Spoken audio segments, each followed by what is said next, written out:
Ya, ia le tu nei tu la le aso. Tu e fatalo fatu ia I lau fasausaunga sa mo. Ia le nei tu la le aso ia maloso I fumanuia. Malo le on sa I fe au mga luanga. Ia o le nei fo ia fiafi. Ia o le lao ai nei o le manava o ngaluanga. Ia I nei fo I tu la le aso.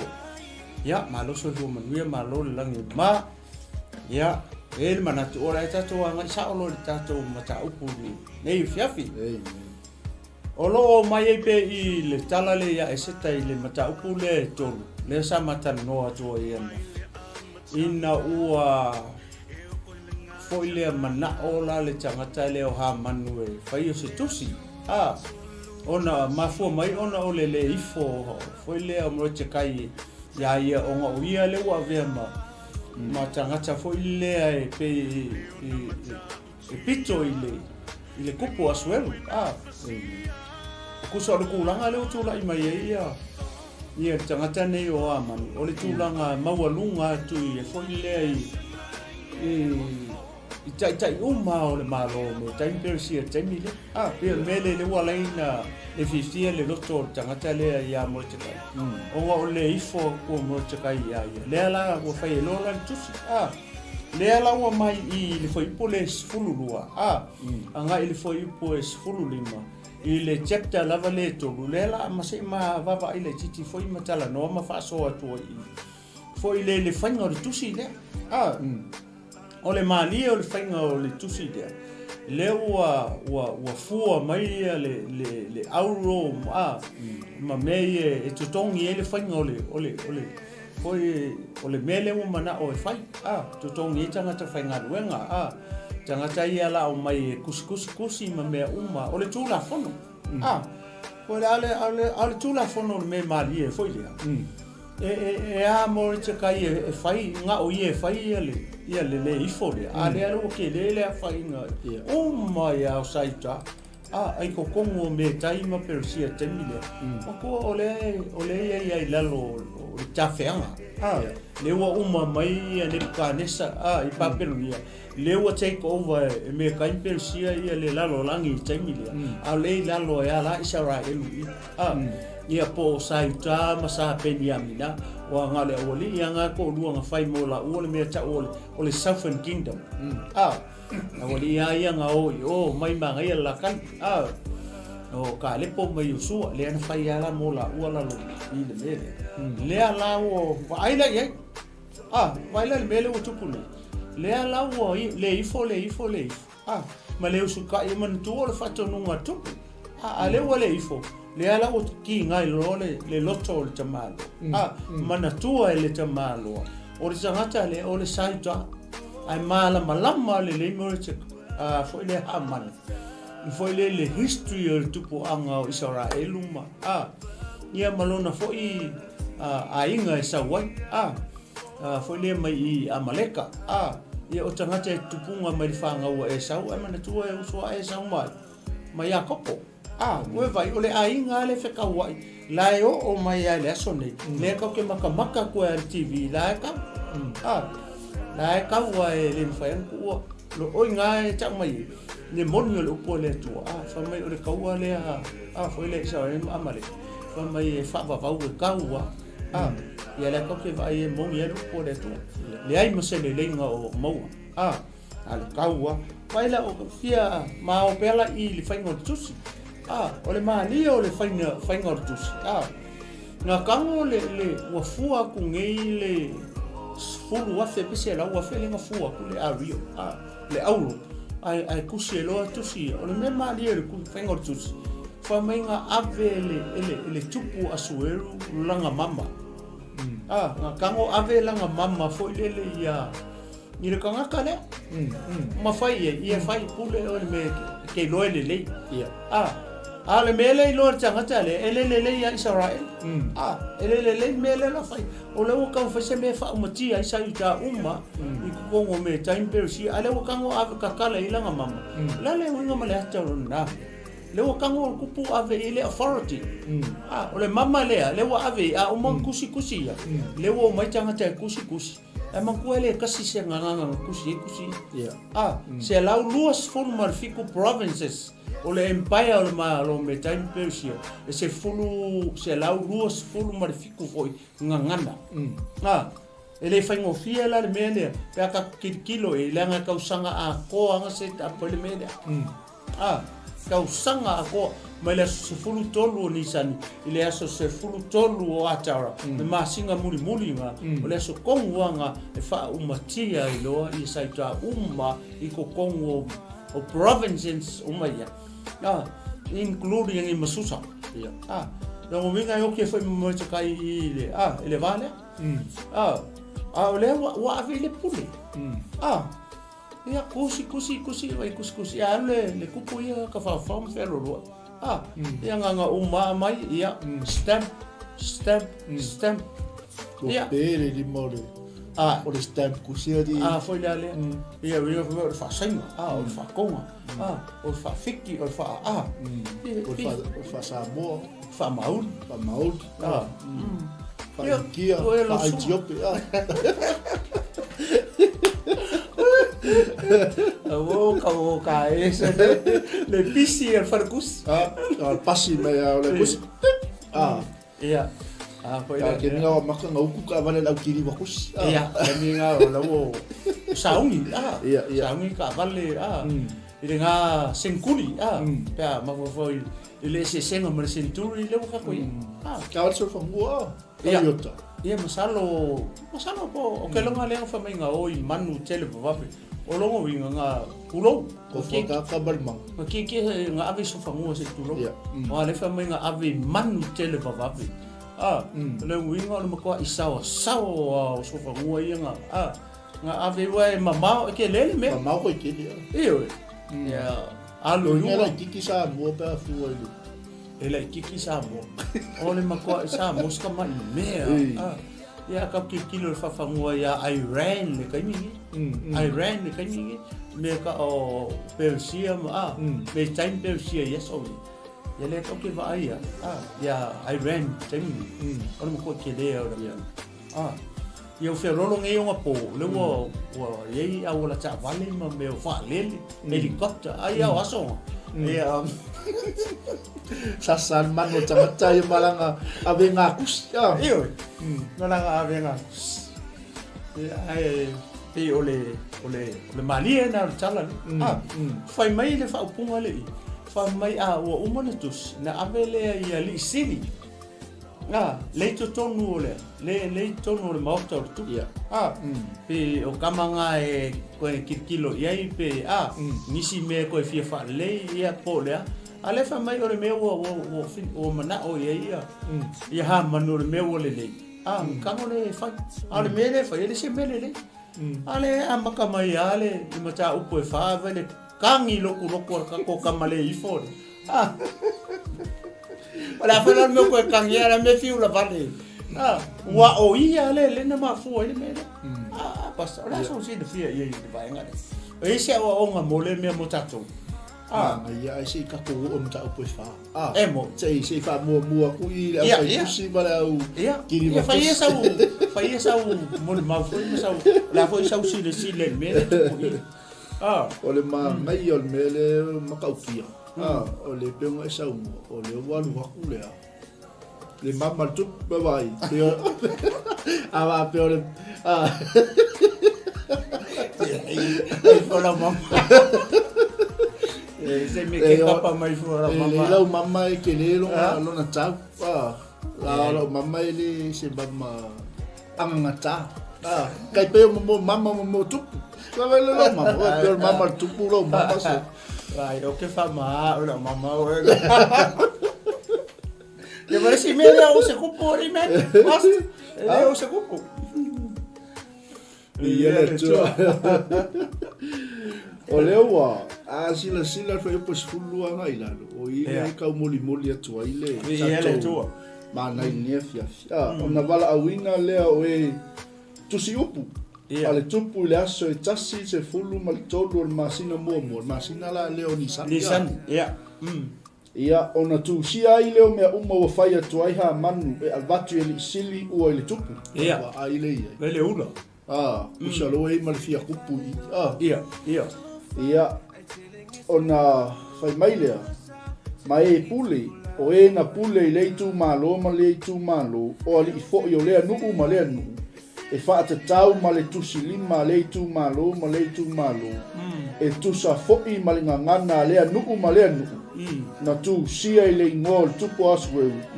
Na faa mau fa ilonga ina fo i le mama ale tupu. Vai, ora mo ko fale ko ngunga le kupu wa. O la walu mo o mango le kupu le esere i mupia kupu. Ka kele yo ko kai Me ale ale ke e wasat. Mo le faswa va faswa no ko. Le le ingu le mafa. Wa malama le wasat i ka wasu. E o ngalo. O ka se mikka le ko inga kupu wa pe. Me ko ngale nga foi lele nga alu ese si ar finge lele ya vasat ole a mi o ale ar ku ole vai ele me ala walu mo me le mama fa ma ole o fa lo ya manu ala wa kuino mani mama ku no vinga nga uma nga kusi o mai uma ape o ke kusi ia mai ke ape ala o ha man ba ia fel piko ngai le mama ngala se i fol mama ai ku i fol ngal mama le lima sa ka ma sta ia mankuala o le ku lo lima vale le mama ia ku lo lima poto o lima ka muka ia mai le lungar kus ia le ala fa kai lo lima ka muka Ape ala o mo fetus ia watu yole lima tupu ako mai ale lauma ia lo man lo mangala lo okay kusi le ali ali sili mai pule ka go ki kilo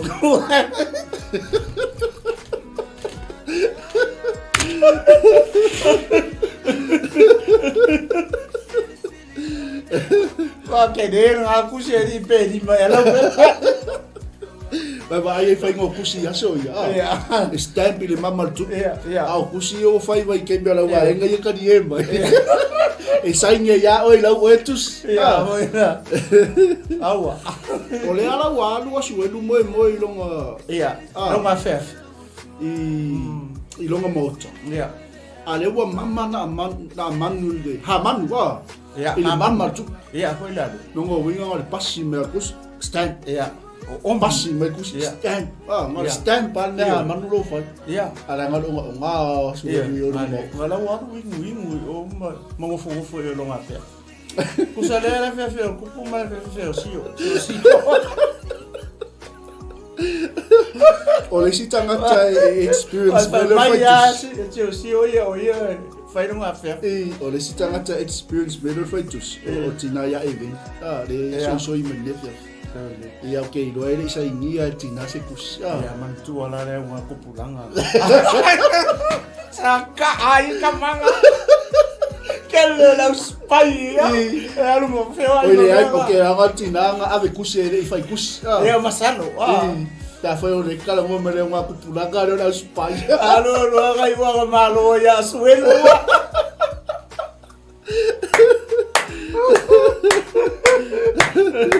Ma koe maro aspai. Sei fa uma tato fai upuito. Ale uma me o taimi alo uma. Mai ona mo lia le o tusi. E ua tele vave I tu malo uma o tupu. Ina ia fa umatia ma ia fasiotia ma ia fano sai uta uma. O tau le lea a to moto ina o tamaiti a to mafafine I le aso I tas. Wow. O se fulu ma le tolu lea o le aso. O le se fulu ma le lua o masina o le masina lea a tara e a ko ia kau sanga Kau sanga ko se tapa. maka uki o kusi. Wow. O kusi le was stamp le limo haman. Ia. Ile mama tu. Ia. E fa umaki ai sa ka a Wow. ko a kilini a ko ko Inga inga o ka luma maiki kua. o fa Ke finge ngeki. ioi. O pepe o han ko inga. Ka maka uki o ni ka ko haman. Wa. Ole makua langa na ile kumanga ia le ile formation o tanga. O ia sasa e sau wa i sai ta. Le foi ku fa pena. Ai fa fera la una tu pulanga to finge ya nan. O la ko inga fa kusi le ngwa ko pulanga. Le vanga ngai luma mai. E ku luma bela uspai. E luma mai au spai timinga o fo ile o feo ki o spai.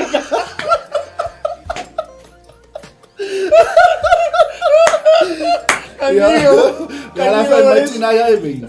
Porque mi ngai le ilo kus. Esa all spy. Me foi le lo kusi. E kusi ra nga wo. Re kusi. La foi le fa ia. Kusi fa pe lo ke lo fa ku ama.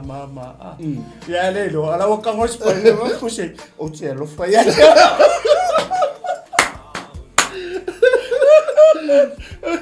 Ata lo fa tia nani ya matato nanga lo fota le ya eveni. O sister ya le tu la. So ya Jimmy Brown yamu after ma futa mai le so ya taifu after ma futa mai le tu. Ia yang aku pulanga umala wanga yo taifu nani o Jay Kamala ia le luma mai o le au spai. Ia o luma kami ma kula au spai. Uma kami spai. Usala o kusi nga fai le waenga ia. Ia. Isa inga kala nga ia kusi. Ela fonga ka ia la. I love you fa la so baby. Ele nga ko kusi. A le aka. Na la kun male aka. Ia mal fa. La ko mala ko ngi lo sa ke le ama ngi fa. Ia le tua se ka o langa le la uma time. Ia ia le tua. Ka usanga a ko len ka penga i me ngi sanga ko set apo. E po sumar fa mala to mea ia vetea. O le ata o tusi e watua e fai matu la fono i leitu malo uma. Ua fa ai loa tua inu uma ina ia saunia i la tou i le aso. Wow. Mai lo le fai po sumar le mali fa ngata tatou mana i nefia. Ia le tua. Na o atu e ua tele vavave o fa ata aliseina i le polo a inga tupu. Na avatua fo i tu la fono ai susana le mauta. O na lano nofo leo le tupu maha manu ua la feinu a ua atu vale le a ai o susana. Ia le ala o mani le ka pe ko. O vai le ka no fa ku. O le kupu. O le ko mimika, o le kupu, o le ko IP, o le kupu. Le alcoholic le.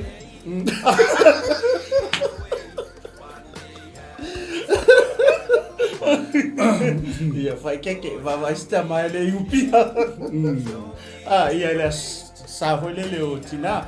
Amu ia se tina foi le o la mafuta ma se sta ma foi le pe o kupu. Le pe o sueru. O le mele o kupu le o fai le o su ese si anga masiofo. Pe o le ka usu ese fa lua kupu. Le mele mafu anga na mafu ai. O no more yupi. Le kango kele o le kupu le wenga. Le mafu anga kongu anga. Nga le sau ele masiofo mo le kudi kele le po fene o sau. Ya ada la o ko happen for ivai. Le o mo fai le kus. Le o ave kus. Le fo ko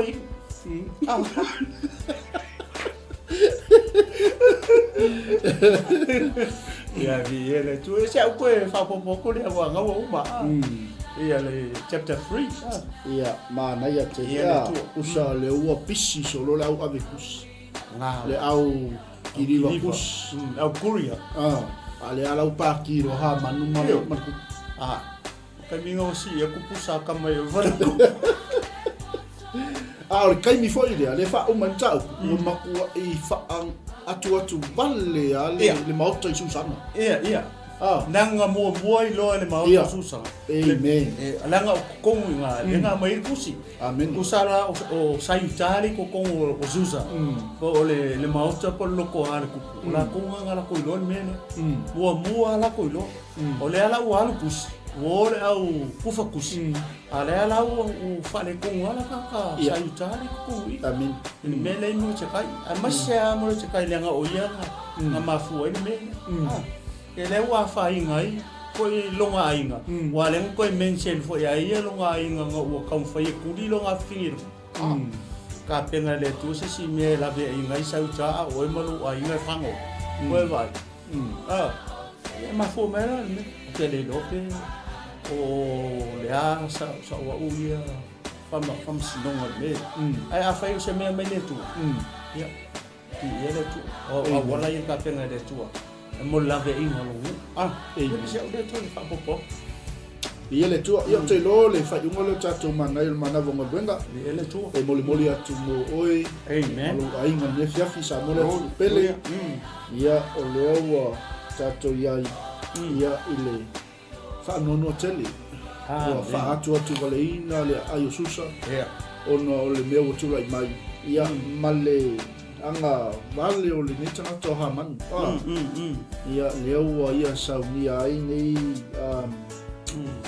le tusi ma mea umalava i lalo pule tu ko fa nga le pao tu la o le fa ka o le pule tu nga le o mo fua ia le se fulu pe se la o e a fe a rio le ma amen ni ava pulo ka ro ku puya ka kala mena mama ko ver ka mama i do fai me nga ke lo le ver ka mama i le no a uma fai kus yang ala ko le o lo office ia e uns ka fa ia fa man le tu le fiafi sa mo le tu pele o tatu mana ia mana vonga venga ia e fa no file mo e fo i le ne fiafi i ai ngol nei fo ia fiafi ma lo le ngal lo ni yaso e fa mo ia fo ia la to uma la vo lo fe ngal ngal venga nei po e sa lo ile ngal le yo le tu tatu tu fila ile so ata yao o ile stof ia stof ilo no taimi ma sani a fa te ia la va ni so ta inga ma misi visuia inga fa ia ona mo volta no tatu po kalam ia ona ia bato tatu po kalami a ona la so ata ia le fa mo malo lo tatu ofisa nei ia ona misi fo fuama e mo ia tele la so sa mo le pele ile le tu a jutu fai wa fai pol neva yaso le tatu te fa ta waina ia ole so to mo tina mo sa mo le langi to la stala la upo le long mali lo fa como le fiafi e matua tu nale au nanga grupo kinga TV sa lo le tole nga fa tele da son sino tala lei so motom so lawa la to tapo inga la auto talo ia ile ne fo ide yaso e se me kupisa mo ia tai tele tamal ne fiafi fa wina le tua le manayo manawo ngwenga sa lo talo le ie ya lu mana lo upu o lava fa longo le ia ia ngaka ia fa wauanga wenga lo famia le tua lo ona ia fiu mal matu taulanga fiafi le bo wale tua le mai mo fa fonga so matu tu ne fiafi nei po mon fo fuanga matu te la fa ia tu oile li se mantia matu yo a lo fa tu mau ia tu oile bi inga o le fa ne tanga mal fa manu nei po ono Yesu wala tol mato talo amene mo le atu le ngafa tele tatu ai ngai lungo penga te failangi il mafu taino tatu po kalame tatu to felo ilon tai masani i le stofi ono Yesu amene so fu mai manuia. Hey UP family, we are doing a $500 Mother's Day giveaway. To enter our giveaway, you have to be registered with UP Group Money. All you have to do is follow these 3 steps, and you'll be in the draw to win $500 Mother's Day giveaway.